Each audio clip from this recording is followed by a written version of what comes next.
No início do ano, muitos acreditavam que a grande batalha seria entre a Marvel vs DC, Quarteto Fantástico vs Superman, mas o que muitos não imaginavam é que o filme Demon Slayer Castelo Definido chegaria e já está prestes a desbancar os dois nas bilheterias, sem contar na qualidade.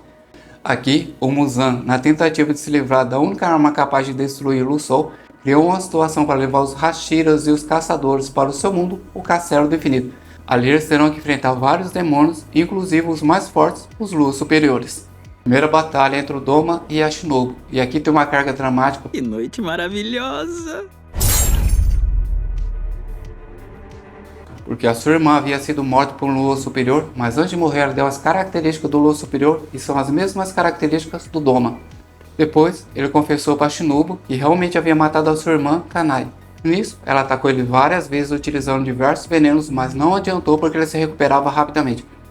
Depois, ela usou sua melhor respiração e seus ataques mais fortes, mas não adiantou, e após esse ataque ela ficou gravemente ferida. E quando ela estava prestes a morrer, ela começou a ouvir a voz da sua irmã dizendo para ela se levantar e continuar lutando. Aconteceu algo semelhante na primeira temporada, quando o Tanjiro estava lutando contra o demônio Urui, a Nezuko estava presa a fios semelhante a lâminas, ela começou a ouvir a voz da sua mãe para ela acordar e ajudar o Tanjiro.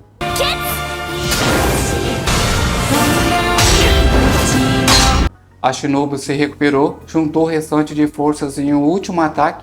Quando parecia que ela tinha vencido, o Doma se recuperou e a matou. Mas antes dela morrer, apareceu no local a sua discípula, a Kanao. A segunda batalha entre os Zenitsu e o Kagaku. E aqui também tem uma carga emocional bem pesada. O Kagaku era o discípulo do avô dos Zenitsu, mas ele queria ser mais forte e ele se tornou Nir, depois um Lua Superior.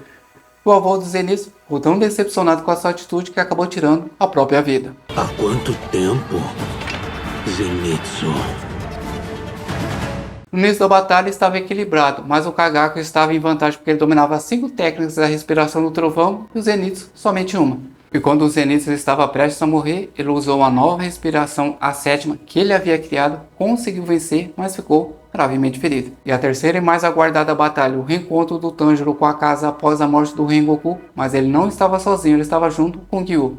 No início da batalha, a força do Gyu era bem semelhante à força do Akaza. Ele também reconheceu que o Tanjiro alcançou o mesmo nível de força dos Hashiras.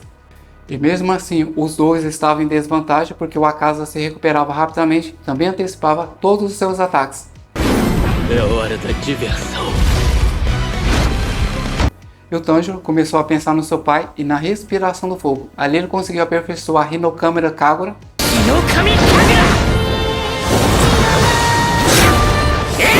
Algo no estilo instinto superior do Goku. Com esse novo poder, ele conseguiu cortar a cabeça do Akaza, mas os dois estavam no limite. O Tanjiro mal conseguia ficar acordado e o Gyu mal conseguia ficar em pé.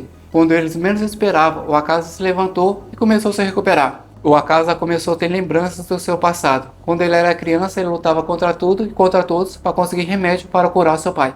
E após a morte do seu pai, ele foi adotado por um homem que era dono do dojo e ele passou a cuidar da sua filha que também estava muito doente. E após alguns anos, ela se recuperou, os dois iriam se casar, ele foi até o túmulo do seu pai para dar as boas notícias. Quando ele retornou e encontrou os dois mortos, eles haviam sido envenenados pelo dono de um dojo concorrente. Ele foi até o dojo concorrente, acabou com todos eles, ali ele conheceu o Muzan e decidiu se tornar o Oni. Agora, ele está ouvindo a voz do Muzan dizendo para ele acabar com os dois, também está ouvindo a voz da sua noiva dizendo que é hora de descansar. Ele ouviu a sua noiva, parou de se regenerar e morreu. Mas ainda teremos lutas interessantes. Gyumie e o Tokito estão atrás do Muzan, a Mitsuru e a sua paixão secreta, o Obanai, estão juntos, a Kanao tentando vingar sua mestre na luta contra o número 2, o Doma. Aqui eu acredito que ela terá a ajuda do Inosuke e teremos algumas revelações sobre o seu passado.